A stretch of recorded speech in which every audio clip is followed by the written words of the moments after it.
Hello everyone, मैं वेदांशी गर्ग, आप देख रहे हैं Vedanshi Garg channel. So now student, अब हम स्टार्ट करने वाले हैं क्लास 7 हिंदी का चैप्टर नंबर 1 जो है हम पंछी उन्मुक्त गगन की। इस कविता को पहले अपन पढ़ेंगे, उसका अर्थ जानेंगे, फिर अपन शब्दार्थ करेंगे और उसके बाद हम क्वेश्चन आंसर्स को देख लेंगे। ओके, तो इस कविता की कवि का नाम है शिवमंगल सिंह सुमन। चलिए स्टार्ट करते हैं। हम पंछी उन्मुक्त गगन के पिंजर बंद ना गा पाएंगे, कनक तीलियों से टकराकर पुलकित पंख टूट जाएंगे।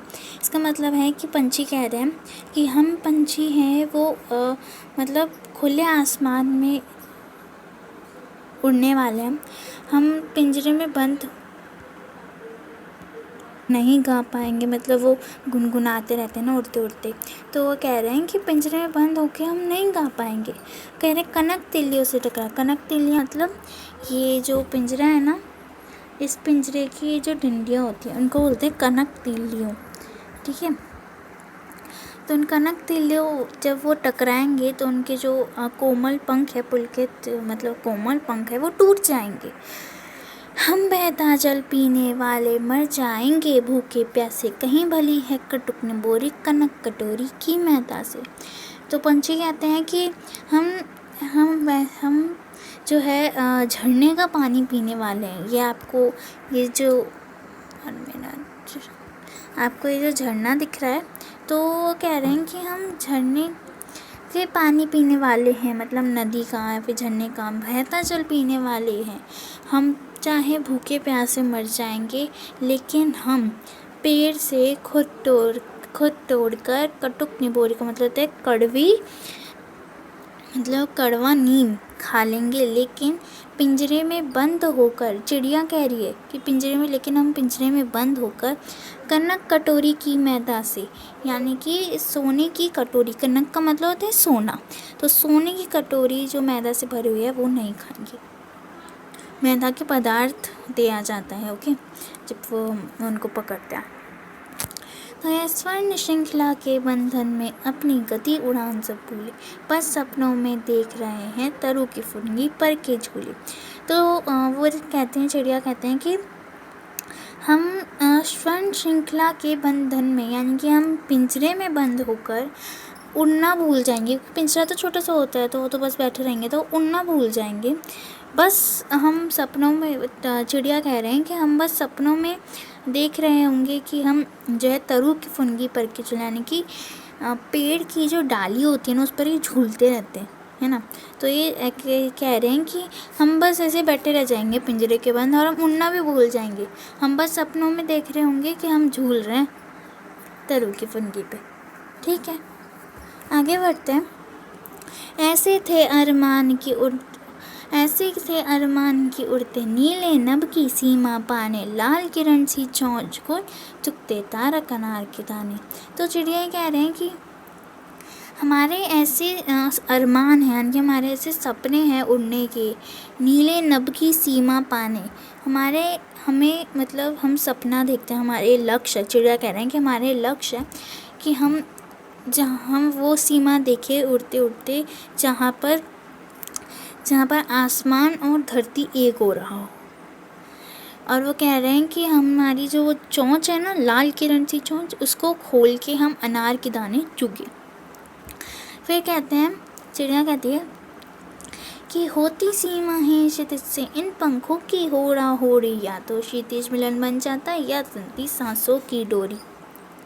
चिड़िया कह रहे हैं या तो हम उड़ते रहते पंखों की होड़ा होड़ी होती है, यानी कि यानी कि उनके जो पंख है ना वो टकराते रहते, होड़ा होड़ी यानी कि टकराना, उनके पंख टकराते रहते। तो ये कह रहे हैं, चिड़िया कह रही है कि या तो हम ये देख लेते कि आसमान और धरती एक हो रही है इन पंखों की होड़ा होड़ी से, या फिर जब वो नहीं मिलता, हम उड़ते जाते हैं तो हम मर जाते हैं, तंती सांसों के, यानी कि हमारी जो सांसों की जो डोरी है वो रुक जाती। नींद न दो चाहे तहनी का आश्रय छिन भिन कर डालो, लेकिन पंख दिए हैं तो अकुल उड़ान में विघ्न न डालो। तो उसमें है कि चाहे तुम हमें पेड़ का सहारा मत दो, चाहे हमारा घर तुम इधर से उधर फेंक दो, लेकिन अगर हमें पंख दिए हैं तो हमारी उड़ान में विघ्न न डालो। मतलब हमें पंख दिए हैं तो हमें पिंजरे में बंद मत करो, हमें उड़ने दो। तो ये चिड़िया ये स्वतंत्रता के ऊपर है। शिवमंगल सिंह सुमन जी ने स्वतंत्रता के ऊपर चिड़ियों के द्वारा ये हम तक पहुंचाया है कि स्वतंत्रता सबको अच्छी लगती है, चिड़ियाओं को भी अच्छी लगती है, हर किसी को अच्छी लगती है। तो पोएम ख़त्म करने के बाद अब शब्दार्थ देख लेते हैं। शब्दार्थ है उन्मुक्त मतलब स्वतंत्र, आज़ाद, गगन मतलब गगन अर्थात आकाश, पिंजरबद्ध अर्थात पिंजरे में बंद, कनक अर्थात सोना या स्वर्ण, पुलकित अर्थात खिले हुए, कटुक अर्थात कड़वी, निबोरी अर्थात नीम का फल, श्रृंखला अर्थात कड़ी जंजीर, तरु अर्थात वृक्ष या पेड़, अरमान अर्थात इच्छा, नभ अर्थात आकाश, तारक अर्थात तारों वाले, क्षितिज अर्थात जहाँ धरती आकाश मिलते दिखाई दे, होड़ा होड़ी अर्थात आगे निकल जाने की स्पर्धा, फागुनी अर्थात कोमल पत्रे या फिर कोपले। हमारे शब्दार्थ खत्म होते हैं। प्रश्नोत्तर पर चलते हैं। पहला प्रश्न है, हर तरह की सुख सुविधाएं पाकर भी पक्षी पिंजरे में बंद क्यों नहीं रहना चाहते? उत्तर, पक्षी के पास पिंजरे के अंदर वे सारी सुख सुविधाएं हैं जो एक सुखी जीवन जीने के लिए आवश्यक होती है, लेकिन वह परतंत्र है। हर तरह की सुख सुविधाएं पाकर भी पक्षी पिंजरे में बंद नहीं रहना चाहते, क्योंकि उन्हें बंधन नहीं अपितु स्वतंत्रता पसंद है। वे खुले आसमान में ना तो उड़ पाते हैं पिंजरे में बंद होने के कारण, और ना ही किसी पेड़ की टहनी पर बैठकर झूला झूल सकते हैं। इसलिए पक्षी सारी सुख सुविधाएं पाकर भी पिंजरे में बंद नहीं रहना चाहते। इस जो प्रश्न है उसका मतलब है कि हर तरह की यानी कि हर एक तरह की सुख सुविधाएं पाकर भी जो पक्षी है वो पिंजरे में बंद क्यों नहीं रहना चाहते हैं। ओके, तो अब आगे के अब नेक्स्ट क्वेश्चन देखते हैं। पक्षी उन्मुक्त रहकर कौन सी इच्छाएं पूरी करना चाहते हैं? उन्मुक्त का मतलब होता है परतंत्र का मतलब होता है उन्मुक्त का मतलब होता है स्वतंत्रता, उन्मुक्त का होता है खुले एकदम। तो इस प्रश्न का अर्थ है कि पक्षी एकदम मतलब पक्षी अपनी इच्छा से रहकर कौन सी इच्छाएं पूरी करना चाहते हैं, है ना। तो यह है कि पक्षी उन्मुक्त रहकर यानी कि पक्षी स्वतंत्र रहकर अपनी नीम के पेड़ की निबोरी खाना चाहते हैं। ठीक है, मैंने आपको बताया था। झरना नदी की शीतल बहता हुआ जल पीना चाहते हैं, ये भी पोएम में था। पेड़ की सबसे ऊंची टहनी पर बैठकर झूला झूलना चाहते हैं, ये भी पोएम में था। और आदि इच्छाएं पूरी करना चाहते हैं। जो पोएम में हमें इच्छाएं बताई है वो सारी इच्छाओं को आप यहाँ पे लिख दो। ओके, आगे के क्वेश्चंस पे चलते हैं। भाव स्पष्ट कीजिए। फर्स्ट पहला है, या तो क्षितिज मिलन बन जाता है या तंती सांसों की डोरी। इसका मतलब है, आप इसका मतलब बताइए, इस लाइन का मतलब बताइए। और इसमें जो भाव निकल रहा है यानी कि इसमें जो कह सकते हैं कि इसमें जो आपको मॉरल निकल रहा है उसका वो बताइए। तो उत्तर है, पक्षी यह कहना चाहते हैं कि या तो हम इस खुले आसमान में उड़कर धरती आकाश जहाँ एक होते हैं वहाँ पर पहुँच जाते, या फिर हमारी सांसों की डोरी रुक जाती, मतलब हम मर जाते। ओके, अब नेक्स्ट क्वेश्चन पे चलते हैं। बहुत से लोग पक्षी पालते हैं, पक्षियों को पालना उचित है अथवा नहीं? अपना विचार लिखिए।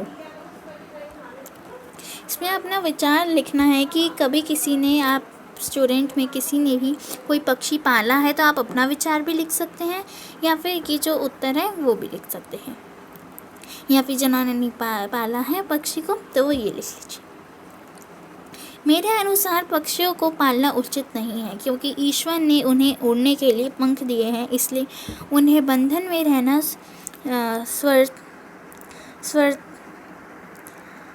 सर्वथा अनुचित है। हम जानते हैं कि पक्षी प्रकृति का एक नायब है, मगर कुछ लोग इन्हें पिंजरे में कैद रखते हैं, जिसके कारण पक्षियाँ अपने कुछ प्रमुख गुणों को भूलते जा रहे हैं, जैसे कि उड़ना, घोंसला बनाना और दाने चुगना आदि। ओके, ये है अपना ये विचार स्पष्ट किया है। नेक्स्ट क्वेश्चन पे चलते हैं। बहुत से लोग पालते हैं कि नेक्स्ट क्वेश्चन में चलते हैं कि पक्षी पाला है, क्या आपने कभी पक्षी पाला है? उसकी देख रेख किस प्रकार से की जाती है, लिखिए। उत्तर, एक बार 1 मिनट। एक बार एक घायल कबूतर हमारे घर आ गया, जिसके हमने देखभाल की और उसके ठीक होने के बाद वह हमारे साथ ही रहने लगा। हम सब उस कबूतर की नन्हे बच्चे की तरह देखभाल करते, जैसे कि उसे समय समय पर खाना देते, पानी पिलाना, उसके साथ मीठी मीठी सी बातें करना। इन सारी चीज़ों से कबूतर हमारे साथ खुश रहता। और एक दिन उसके ठीक हो जाने पर हमने उसे एक खुले आसमान में लहरा दिया। तो इसमें आपको एक मॉरल भी निकलता है कि हमें पक्षियों की हेल्प करनी चाहिए, उनको कष्ट नहीं देना चाहिए, उनकी हेल्प करनी चाहिए। और फिर हमने उसको पिंजरे में बंद नहीं करा। एक्चुअली ये सच्ची घटना हमारे साथ हुई है, ठीक है। फिर हमने उसको पिंजरे में बंद नहीं करा, हम मतलब डॉक्टर को भी दिखाया था और फिर उससे उड़ा दिया। ओके, आगे बढ़ते हैं। आगे है, पक्षियों को पिंजरे में बंद करने से केवल उनकी आज़ादी का हनन नहीं होता, अपितु पर्यावरण भी प्रभावित होता है। इस विषय पर 10 पंक्तियों में अपने विचार लिखिए। ये आपका पेपर में आ सकता है। So this is 1 minute. So this is very very important question. Okay, तो आप इसको याद कर लेना क्योंकि आ सकता है आपके पेपर में। आगे बढ़ते हैं कि उसका उत्तर है, पक्षियों को पिंजरे में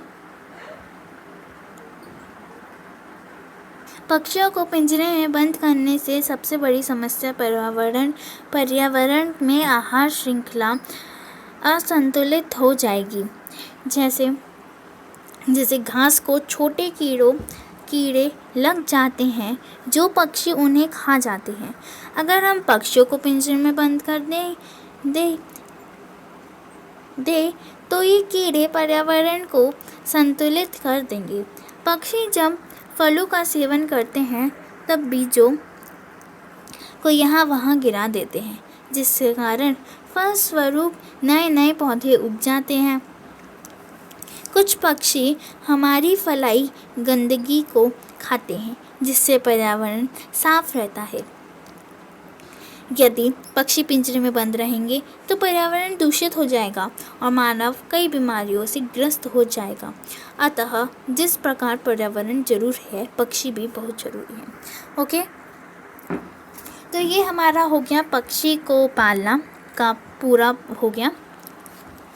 अब हम आगे चलते हैं, जो हमारा लास्ट पार्ट है, दैट इज़ भाषा की बात। तो भाषा की बात में इस चैप्टर में समास है, तो समास देख लेते हैं। समास भी आपके पेपर में आ सकता है। So this is also very very important question, मतलब this is very very important भाषा की बात और चैप्टर नंबर 1 हम पंचेंद्रिय करके। ओके, स्टार्ट करते हैं। समास, 2 या 2 से अधिक शब्दों के मेल से नए शब्द बनाने की क्रिया को समास कहते हैं। इस विधि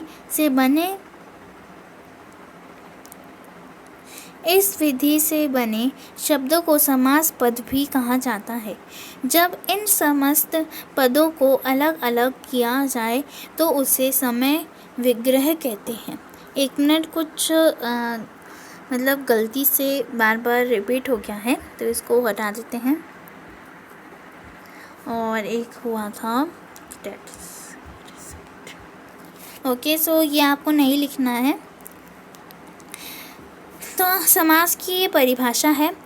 इसका मतलब है कि 2 या 2 से अधिक, यानी कि आपके पास मतलब जब कोई 2 या 2 से ज़्यादा शब्द का मेल होता है और एक नया शब्द बनता है, उसको समास कहते हैं।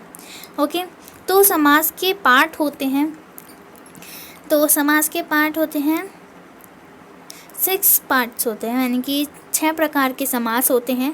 पहला अव्ययी भाव समास, दूसरा तत्पुरुष समास, तीसरा कर्मधारय समास, चौथा द्विगु समास, पांचवा द्वंद्व समास और छठा बहुव्रीहि समास। ठीक है, अभी आपके आएगा द्विगु समास। अभी तो आपके ज़्यादातर द्विगु समास ही आएगा। ओके, तो हम द्विगु समास ही देख, द्विगु समास नहीं, सॉरी, द्वंद्व समास। अभी आपके द्वंद्व समास आएगा, आप इसमें कंफ्यूज मत होना। ओके, जिस समस्त पद के दोनों पद प्रधान होते हैं, जिनका विग्रह करते समय बच्ची में योजक शब्द और लगता है और समस्त पद बनाते समय योजक शब्द और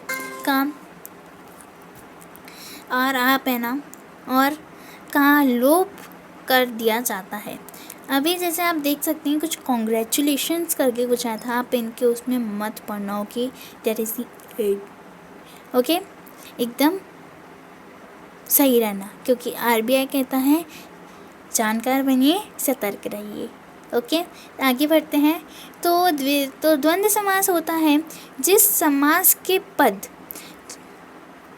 दोनों पद प्रधान होते हैं, यानी कि मैं आपको बता देती हूँ कि ऐसे 2 शब्द जो अपोजिट होते हैं, ओके, जैसे सुख दुख, ओके, दिन रात, सुबह शाम, तो ये अपोजिट है। और अपोजिट वर्ड के बीच में जो योजक चिन्ह आ जाता है, योजक चिन्ह कैसा होता है, ऐसा।